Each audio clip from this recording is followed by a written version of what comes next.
we always care about credibility, visibility, and revenue. Those are our three metrics when we build the reputation of our artists. So credibility is making sure the sector validates your practice, and that will be through the right curator, the right museum show. That kid might go to the museum once a month, thanks to the school, if lucky. That's not going to counter it. And that's the reason for us public art, again, is so essential, because I want to be the first place before the museum, because I'm aware that you might only come to the museum a few times a year, and that's not enough to counter that visual content. 4 out of 5 billboards in the country we're in are in working class areas. So the poorer you are, the more money is made from your eyes. That's because there's a higher volume, higher frequency of commercial images that's distributed, which means there's more impression, which is exactly how money is made, which is there's more value extracted, so those populations are actually more profitable. What I want to change is I want us to have more freedom in what we can see. I want us to, not just me in a very privileged neighborhood, to see a bit of art for my kids and architecture and museums, but actually that chance and that privilege to be spread on to everybody else.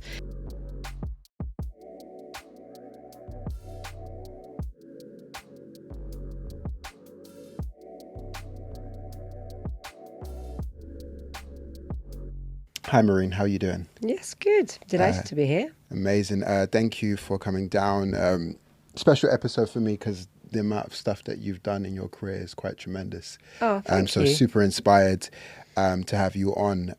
So I would love to start, talking about early journey. Yeah.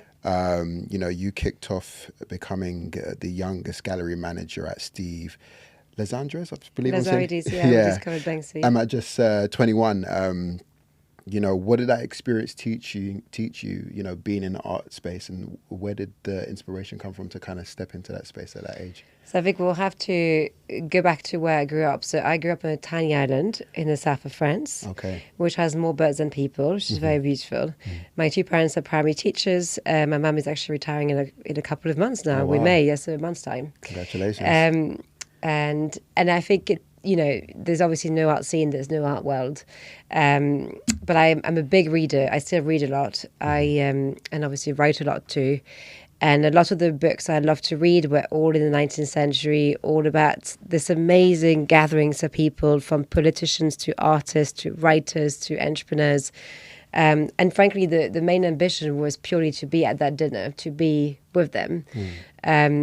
It felt that this is the people that shapes the culture that we consume and how we interact in society. And it felt fascinating intellectually to be even a tiny little mouse at one of those dinners. So I didn't really have another ambition than that, because obviously art world jobs don't really exist where I come from.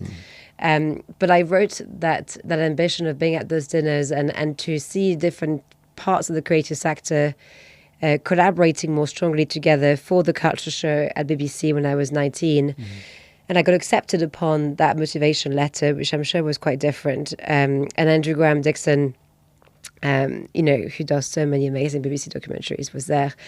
And Andrew is kind of an inspiration, because when he speaks about art, it's just so alive. Like, he just published a book on Vermeer, and Vermeer is just with you. It's just, he has such joy, such eloquence, such vibrancy when he speaks about the arts, and the art suddenly just animates all those paintings. So that's where I started to be interested in the art world per se. I was very lucky to be spotted by Andrew Lamberty, who used to run various stands at the PAD, one of the top art fairs, which is on Berkeley Square. At the time, I was in New York too, in the Armory Show, Italy, and Paris, Jardin des Tuileries. And Andrew, as I was studying history of art at Warwick, said, why don't you run the stands when the fairs are on? So I will miss a few days of that uni and start to run the stand. And he was also on a show at Forums, actually, on Channel 4. So I think what I saw very quickly, and I think very luckily by Andrew, who just left me running it while being clueless. I remember eagerly Googling things on ArtNet, trying to comprehend the pricing of what I was actually selling, and the periods and the framework that made for that pricing. I sold probably 100K was in the first few days on Berkeley Square. I was really good at selling design and art. And I just don't think I did it even as like I want to achieve a certain level of sale. I just, I enjoy building relationship. I enjoy talking to people. I enjoy learning myself. I think everyone on the fair was finding it quite entertaining at so young. So I was actually also educated or being educated by the other dealers that were on stands near me.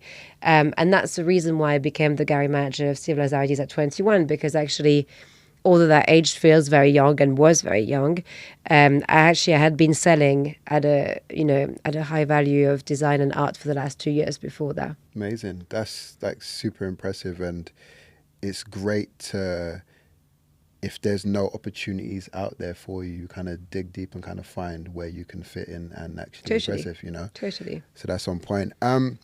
So doing that, and especially with the stuff that you're doing now, when did you realize traditional gallery models wasn't for the artists anymore? Yes, I ran the gallery of Steve for 2 years. Incredible experience. As you know, Steve discovered Banksy, JR, Conor Harrington, was one of the first council estate. I think he was the first council estate dealer of that level, which informed the way that he so thinks differently. Like, we would do loads of brand collaboration, we would take over Somerset House, like the tunnels, like, Massive Attack was playing in the gallery like as 3D. It was again a exploration of what the arts is so beyond just having an exhibition. And I think, again, like Andrew Graham Dixon, actually in a very different way, it was very lively. Like, art felt, again, part of life and complementing life. And, a lot of those artists are also political. So the conversation that shapes what we discussed today. And I was approached by an investor as I was running the gallery who had gone into a few galleries on that day. And I'd gone into a few receptions and no one had addressed him. The classic. It's changed quite a bit now, but at the time, like, if you were sadly a woman, because it was mainly women at the reception of a gallery, you would barely address the people that were coming in, and it was part of the way the art world was making you feel that you didn't belong. But it was also kind of a sell tactic where, you had to really push in to be acquiring, and that was playing on insecurities. It's interesting that you're saying, oh, really, that does show that things have changed in a positive way. But that was the way things used to be done. And therefore, Steph didn't get a single person engaging with him as an investor until he came to my gallery. And obviously, we were very different, and I spoke to him endlessly and remember giving him a book by JR on this amazing project he had done in the favelas as well. And so he said, why don't we just open a gallery together? I invest in you, you help building it. And that's how I became a co-owner of a gallery at 23 in Los Angeles. Wow. So I moved from London to LA. And I think to your question, therefore, which was a long, windy way to get there, is that I witnessed the top talent agencies in Hollywood, whether that's CA, UTA, WME, William Morris, and how they build talents and how they connect them with deals and partnerships and how they negotiate. And I just loved it. I thought the way they were backing the talents and connecting the dots. And, and I think it's also fair to say that just before I opened my gallery in Los Angeles, Mike Olovitz, who built one of the top talent agencies in LA, also probably curious of my age and my situation in LA, asked to meet me. And I think he did also change my perception of this sector, because he's one of the key figures that has built a large talent agency in that space. So that probably massively played a part as well. To talk about your agency, MTArt Agency, I always say MTArt Agency. What was different that you wanted to bring to the table in terms of systems? Because I talk a lot about systems on this podcast that you saw that was broken in the art industry. What did you want to stand out and do? So I was raised socialist with an inch of communism for my dad, more socialist overall, because as many teachers will be in France, you will be more left-wing.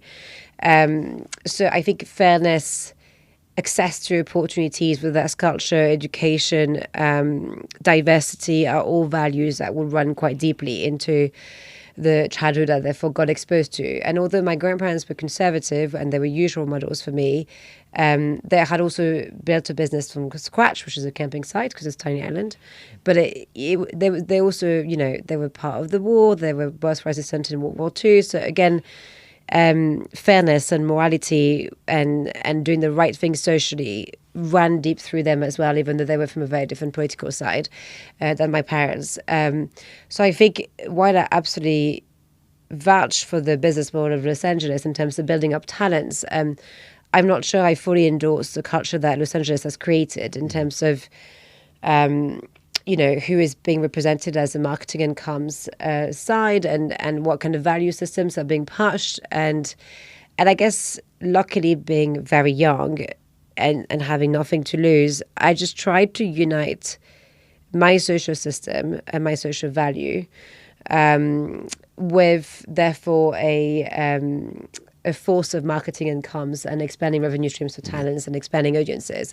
And I thought, why not trying that? Because I would feel more aligned. And there was always a part of me, even if I had been promoted to great titles and roles very young, that didn't feel fully aligned with the values of the art world. And I think, again, being 25 when I founded MTArt Agency, there's so much you can do because there's so little that, if you fail, you fail. It's like you have no responsibilities, no kids, nothing. Like, it's just, in a sense, it's a good time to try something that can fail.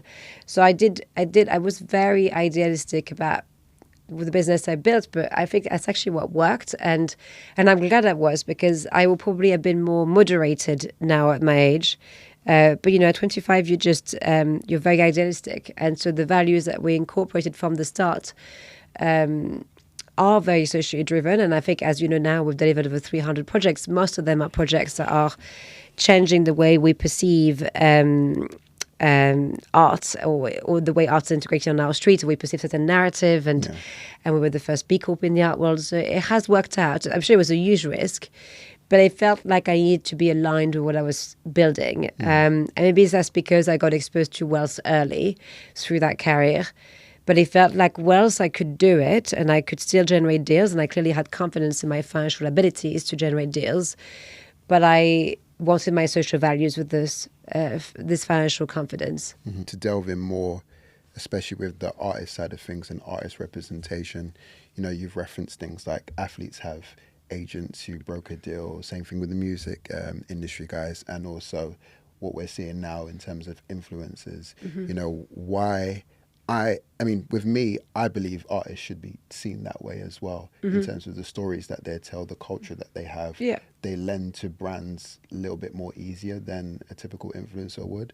But from your point of view, why do you believe artists should be represented that way?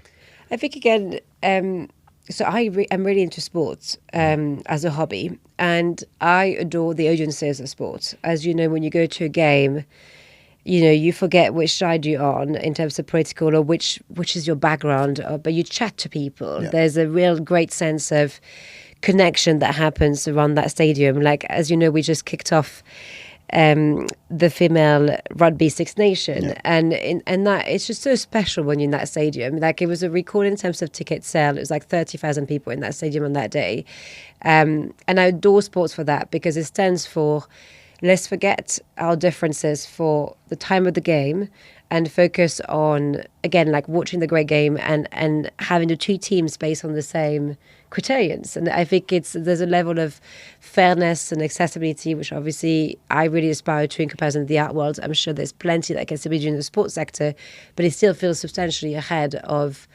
much more ahead than the art world per se.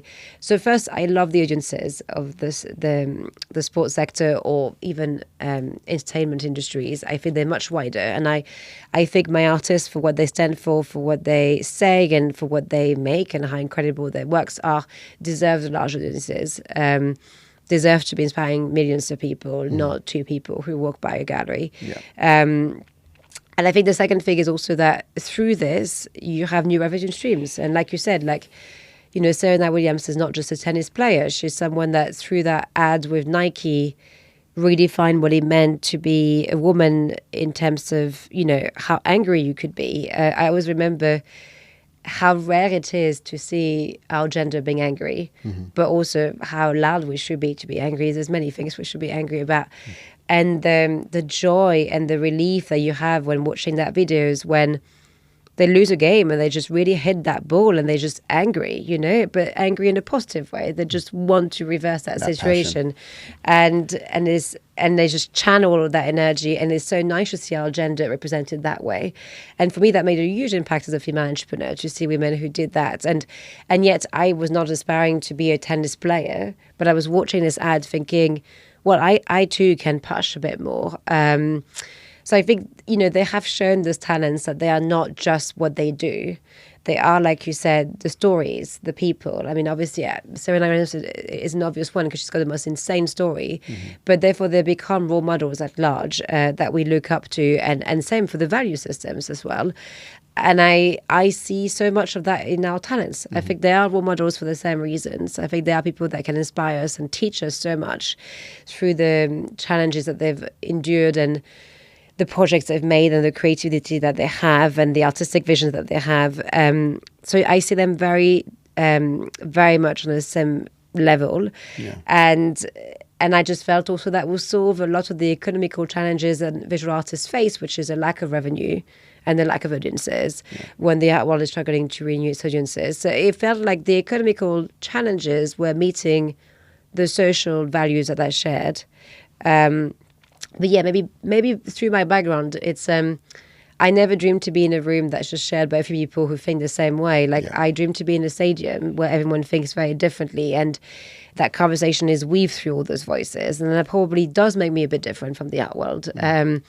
I will trade any exclusive party for that stadium moment any day, because it also makes you believe in shared momentum and shared experiences and shared values, and makes you so hopeful, I think, about human nature when you're part of those moments. And that's why I love public art so much. Yeah. No, again, it's like, even talking about the athletes, they lend to so many threads, and all those threads lead to people coming in to enjoy those emotions with the person that they want to support in the stadium. So I think that's fantastic. But with the athletes or influencers, they have a level of sustainability in terms of money generating revenue, in terms of being making money. How do artists become sustainable now in this day and age, and for 2026 onwards? Yeah, so we always care about credibility, visibility, and revenue. Those are our three metrics when we build the reputation of our artists. So credibility is making sure the sector validates your practice, and that will be through the right curator, the right museum show, the right art critic as well, the right alignment, that you're ultimately vetted for what you do. Visibility is expansion of audiences, which is what I discussed earlier. How do you go outside of the art world and through partnerships to really make sure your audiences are very varied, because those audiences are also your support network as a talent. So making sure that you've got all different types of communities that then will go and support you. And then revenue streams is all the revenue streams that we've created that were brand new for the sector, like entertainment deals. So we did the art for Apple TV for David Attenborough with our amazing artist David Pepper. We did the art for Netflix in Paris, etc. Digital deals, anything from the AI Microsoft campaign with our AI artists and MTArt up to digital activations, brand partnerships, which goes without saying, is all types of campaigns and launch of brand campaigns as well, and public art partnerships, which, as you know, as an author and someone that publishes a lot academically, is the one that I see, I guess, the highest amount. I see public art as being something that can trigger change at a high scale society-wise. So I'm definitely a very core proponent of the value of public art in our society as well. Like talking about partnerships and artists who are very locked into their practice, a lot of them are afraid to do the commercial work because the industry kind of shuns, or allegedly they shun, artists who are too much on the brand side of things. Why do you think that exists, but also can artists do both? I think when we started, you could sense that tension. I think, first of all, it has evolved. I think a lot of top artists have now partnered up commercially, and there's a lot less of that friction that there used to be. It's for many reasons. I think the model traditionally was built on exclusivity. By definition, everything I'm discussing in regards to audiences, when we started, artists were also not advised to post on Instagram because it could dilute their exclusivity. As we know now, it's very different, right? So I think there was a level of exclusivity that had to be kept. I I think there's also a level of ignorance towards brand partnership. There's a strong thinking, and I just came off of a call with a different brand partnership that we are doing, that brand partners are directing the artist artistically, but they're not. And I think that's always, I'm sure that some brand partnerships can do that, but in my experience, they do not direct the artistic vision of the artist. They very much come in as supporters, as patrons of the artist.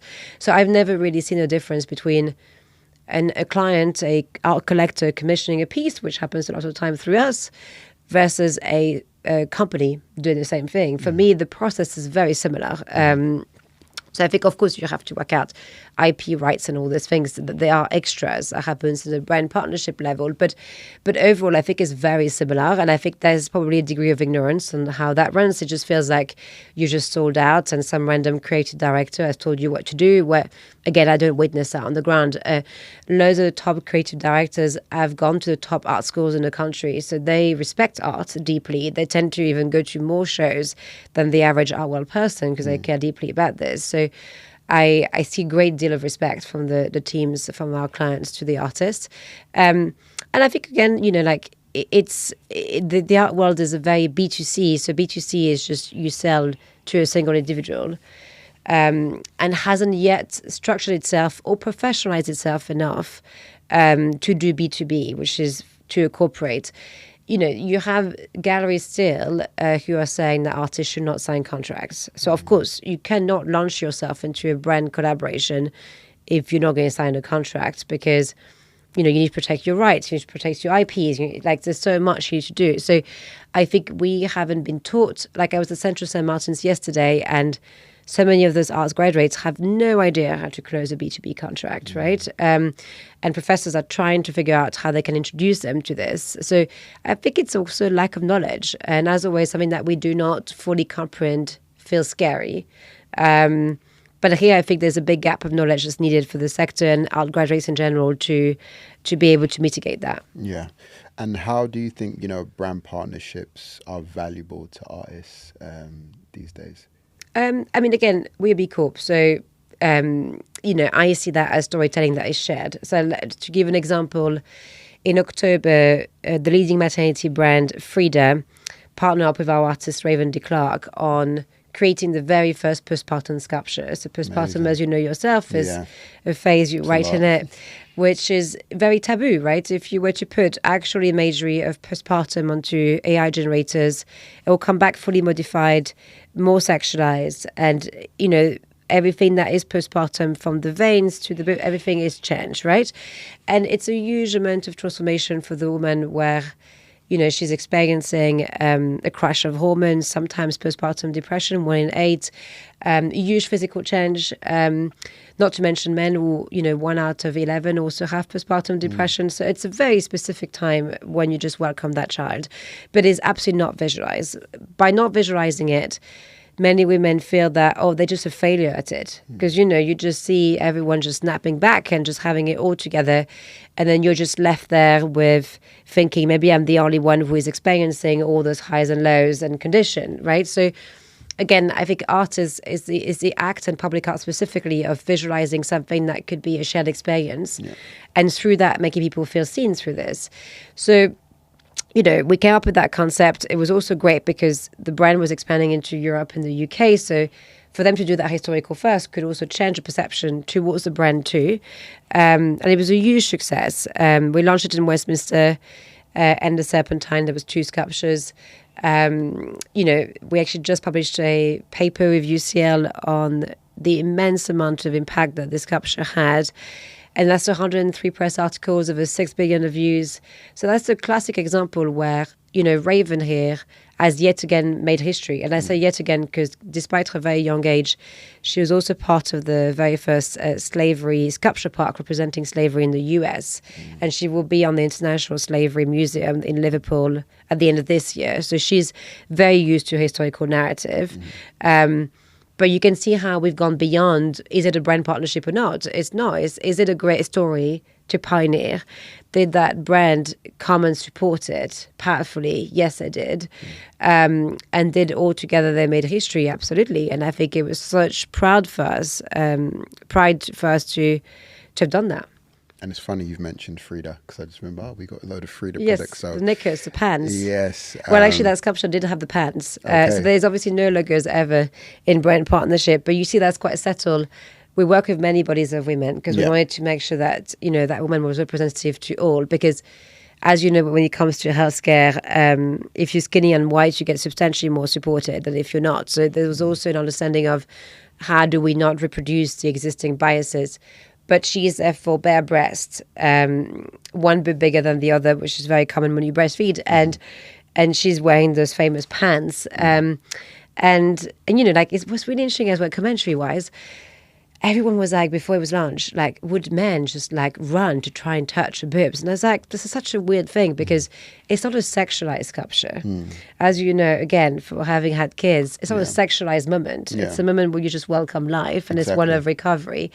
And as you can imagine, no man ran to touch his boobs. Like, men are not idiots, and it's always, and when we were doing all the surveys, so many men were just like, I'm so glad. Like, I saw my sister, I saw my wife going through this. I'm actually so pleased this is there. And it's one for a bit of hope for today to reinforce that I've only witnessed men being allies in all those projects. I haven't seen them climbing a sculpture and touching the boobs. I've seen them quite the opposite, feeling relieved that this conversation is out in the open so that they can also be better allies. You said things like, don't invest in art, invest in the artists. I'm very big on, if brands are working with talent, invest further with them in terms of different pockets of interest.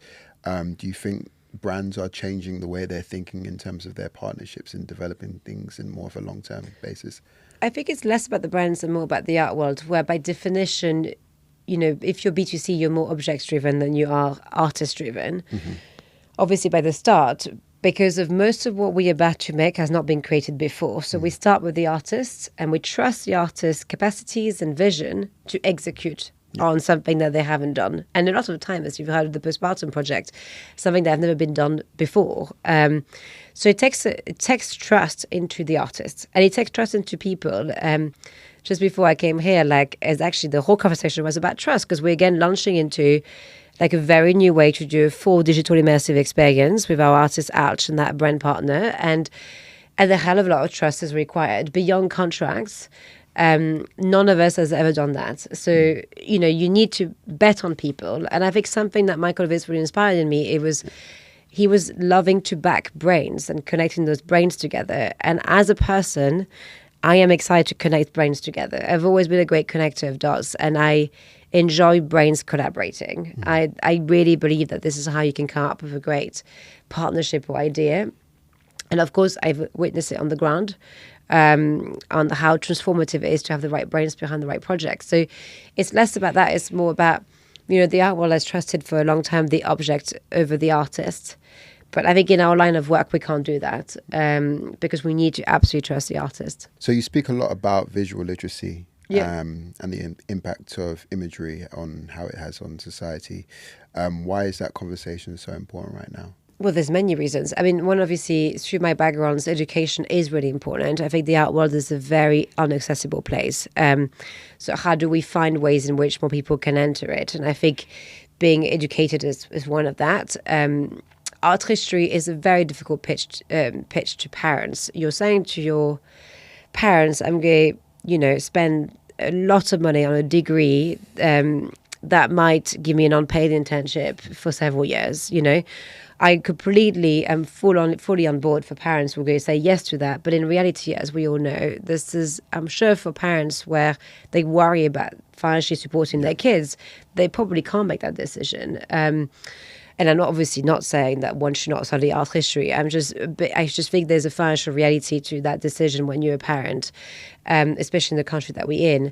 So I think visual literacy intervenes substantially younger, at 5 or 6 onwards, teaches you how visuals intervene with how you think and how you approach the world you're in. And I think what I like about this is that whether or not you work in the art world is irrelevant.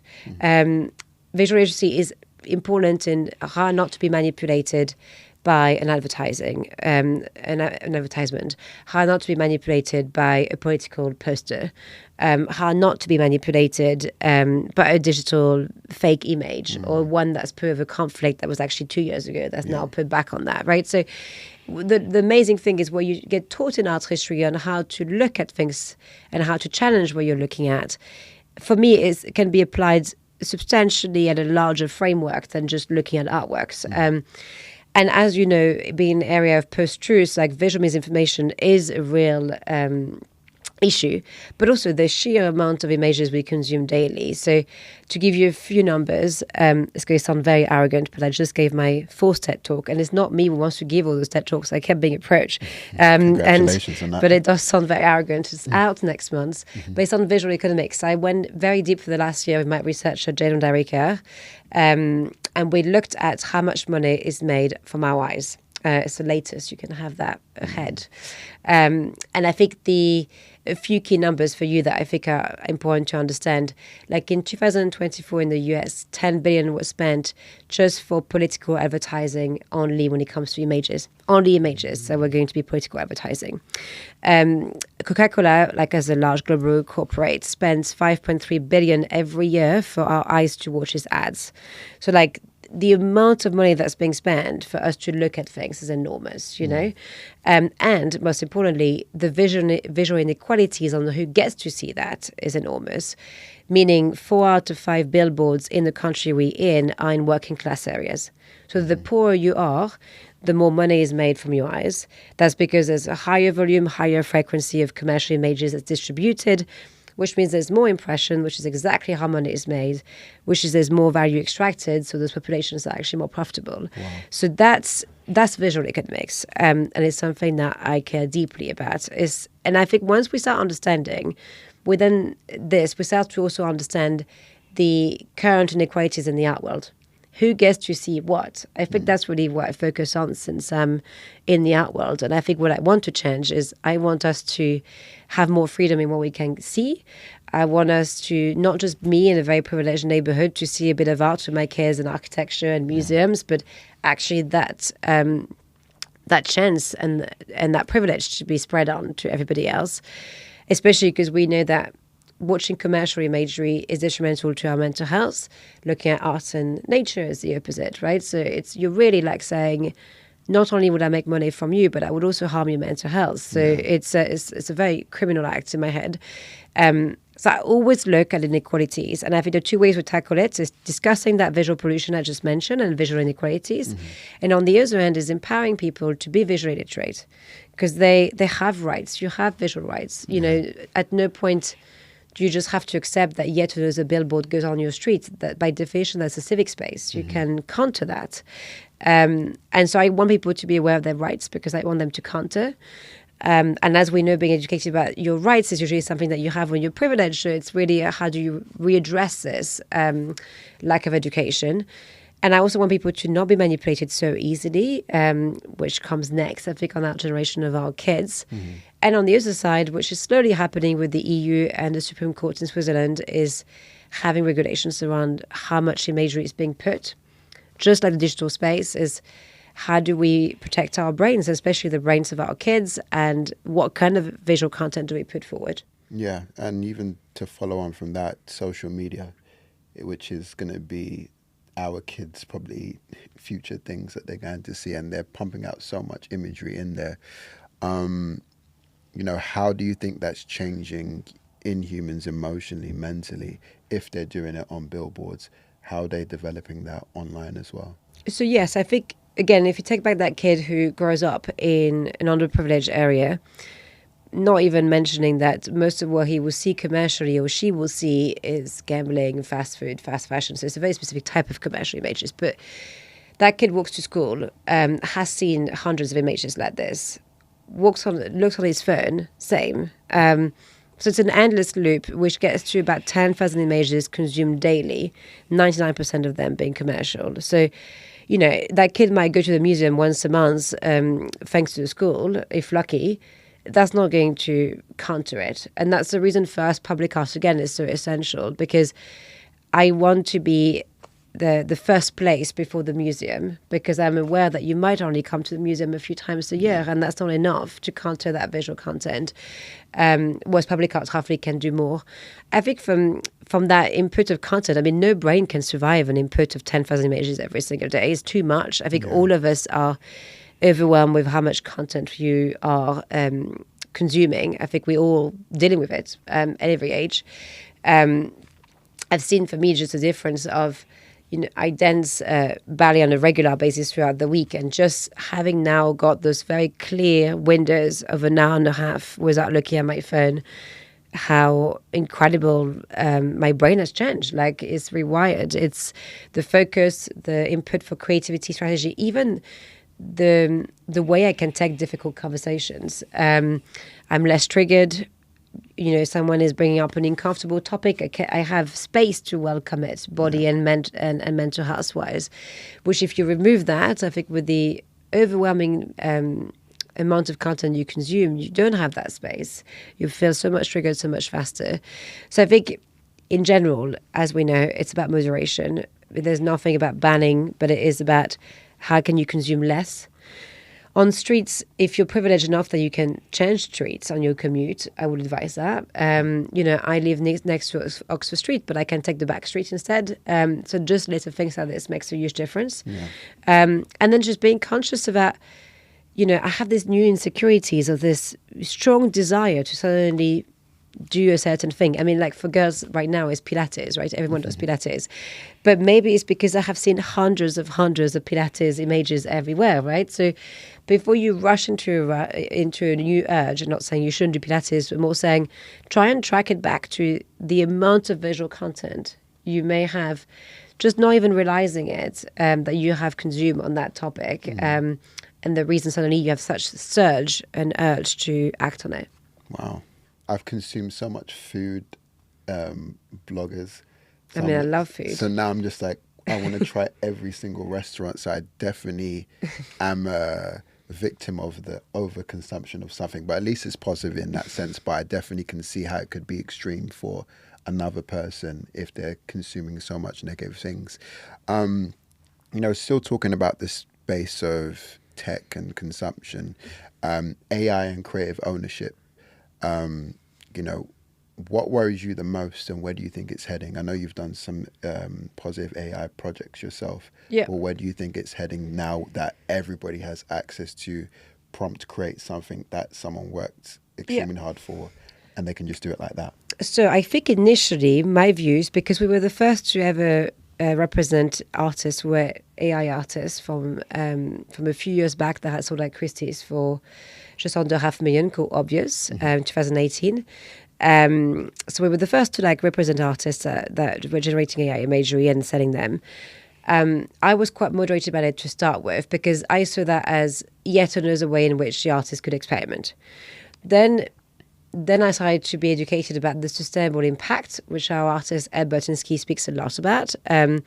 So that worried me in terms of use of resources, and we're seeing that geopolitically on how our resources are creating so many new conflicts now. And so obviously got educated about this. I started to worry more about that and refrain a bit more from encouraging artists to use it. Then I started to, and that was all through the course of a few years, started to research more on the IP and so how poor and vague our IP laws still are. And by definition, therefore, and we already had this with our photographer, how little protection artists were receiving when people were training on their own images, and the difficulty around the compensation aspect.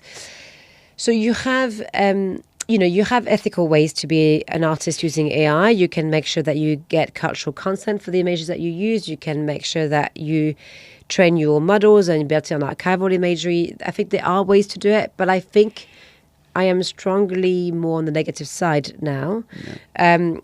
Because there's a new part that I've observed the last year is the effect on my team. And in fact, I've had to partially change my team as a result. And, MIT published a report on the cognitive impact that AI had on on the brain people who use it all the time. The problem is that we clearly love convenience, right? We're all lazy out there. Whenever there's something, that's what Deliveroo and Uber Eats did so well. If you got something that can get to your door, why would you walk to your shop to try and get it? And if there's a crutch to be lazy and something that's convenient, then we lean in towards it. The problem comes when we are creative and intellectuals, when we are meant to exercise our brain on a very regular basis to come up with the very best of intellectual output. So I didn't use ChatGPT or Claude, and I still don't use it. Obviously, my company will have processes that are using AI to maximize productivity. But I personally don't write using both. Not saying you shouldn't. I'm sure I'm an extreme case in the demographic of people. But I think by being a non-user and witnessing my team who were, for some of them, addicted to using it, that's really when I started to see the largest concern. And I think the reports of MIT came after this. But it's memory ability started dropping off. Because if you just put that recording, AI taking notes, although, of course, you should still be paying just as much attention by default, where you start witnessing as people listen less attentively. But it's not just the act of listening, as we know, it's also the act of taking notes after, having really clearly articulated ideas and having a strong call to action. That's the whole intellectual abilities. As I witnessing this dropping off by a cliff, then the other one was ability to quickly connect the dots on a specific ideas, or that intellectual creativity drops off the cliff. Everything that they had perfectly put together, and I'm sure you've done that experience yourself, it looked beautiful. If an hour later I was asking what they had written, they generally could not remember. And that's when I thought, whoa, actually, the brain rot is creating. Is joining what happened with social media, where it's actually making us more stupid than it is, by definition. And that's when, now it's coming out when the first MIT reports are coming up with, 45% of cognitive ability is decreasing because of the use. I think the problem with human beings is we don't do moderation very well. The reason doom scrolling is so successful is because you quickly forgot that you were spending 2 hours doing that, and when you were meant to do 5 minutes, right? And here with AI, of course, I always hear everyone saying, but it's always about using it in moderation and using it while being very intelligent. And of course, that's the aspirational model. And I would say, being married to someone that's dyslexic, I do see the angle. For him, that was a game changer because he struggles to write. So I've seen specifically on neurodiversity how that could be really helpful. And healthcare, same on scanning breast cancer. They are good positive. But overall for our sector, I think for me, the impact on the brain is drastic. Like when you have conversation with people, you can generally see that the intellectual capacities have decreased. And I just think that is absolutely crazy in a sector where we are selling our brain. All I'm selling is my intellectual and creative abilities. That is all, and obviously my social skill set that goes with that. That is all I'm retailing. The idea that you will be harming this in my head is crazy. So I think there needs to be a larger understanding of that creative impact, and as such, AI policies that protects it. Like, how do you support your employees, maximize your company and growth? But have a way in which your employees are not just fully addicted to the tool. And also, like, I think, I am always a bit skeptical on let's all rush into it and train and give all our data for free to private companies to earn it before we've had a bit of that assessment. Maybe it's because I love publishing academically, but you see that reports with MIT, I'm sure there'll be several others that are going to come over the coming years.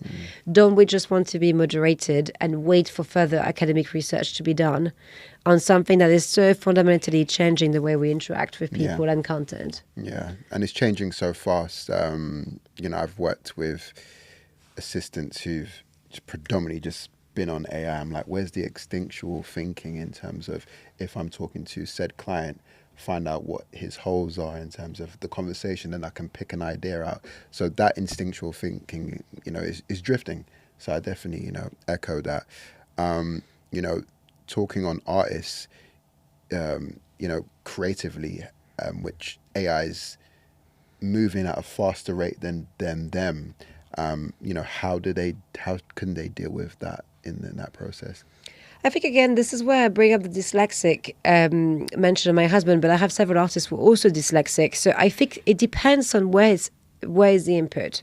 If it's experimentation, fantastic. But that's where, again, I'm so conscious of privileges, as you know, and inequalities, that me with tons of experience in my sector, I can spot the right sources on the research that my researcher will provide that is sometimes based in AI, right? It's easy for me to think, actually, at a sector level, that's not true. That source is correct. That source is not that valid. You can navigate that really easily. My worry is always, if you don't have that knowledge, you think you're being very clever because it looks very clever to you. And there's always those studies that shows that we trust machines for some unknown reason more than human beings, even though we know that it is private companies and human beings behind them, but we still trust machines above everything else. So it will be interesting within that context of the junior who doesn't know how to spot that and actually gets poorly trained as a result. So I think it's about who has education about the tool. And, again, why I'm a proponent of visual literacy, here we're discussing digital literacy. It's basically always about how can you be literate, more than launching yourself into something without literacy. And that is what's going to create the biggest gap between who is leveraged with this tool and propelled versus who actually does not even realize how obvious it is that they're using the tool. And we all have many examples of that, and therefore is not going to be able to move forward. 5 to 10 years, where do you see the art world heading? Well, as we know, the art world is going through a tough patch. I think, first of all, millennials that we are not so young anymore. I'm 36, but holding on to my mid-30s. I feel we are coming to be probably the generation that is going to rule and govern the sector, as much as it's definitely a sector where you can age for a very long time in it. But I think that dynamic is probably going to shift again. What is discussed, what is done. There's a great wealth transfer of women right now, where UBS put out a report that women high net worth are one of the fastest growing segments in terms of wealth. So again, who is supporting the artists and collecting them, and who wants to see what is completely shifting. And I think through that, therefore, if who is having a stronger voice in the art world is shifting, the type of artists we're going to have and support is going to be different. I mean, the Venice Biennale last week was a very good example of that. You've seen, I'm sure, the controversy around the Russian pavilion being on display there. And for us, we were supporting the Cameroon pavilion because it was the very first time historically the pavilion could be there at the Venice Biennale, and our artist Bea, therefore, was the main curator and artist of the pavilion. So complete opposite thinking, where you have Russia on the one end, which absolutely shouldn't be partially at the Venice Biennale in the context. And on the other end, new countries who finally can make an entry. And I think that's what I mean, is that I think who is going to lead the sector is changing. Already the Middle East is leading substantially more than it was 10, 15 years ago. I think Cameroon is a fantastic example of countries who are entering these discussions and want to lead it forward.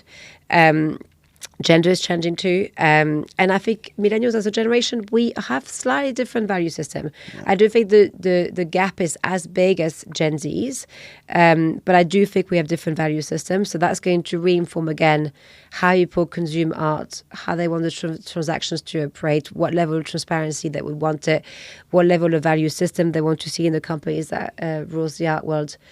Obviously, I'm biased to think I'm excited because it does go a lot in our way so far. So, I can only say I'm excited as such. But yes, there's a lot of change coming for that reason. It's a change of generation. And if a young creative wants to build something in a meaningful way in the art industry today, what would you tell them?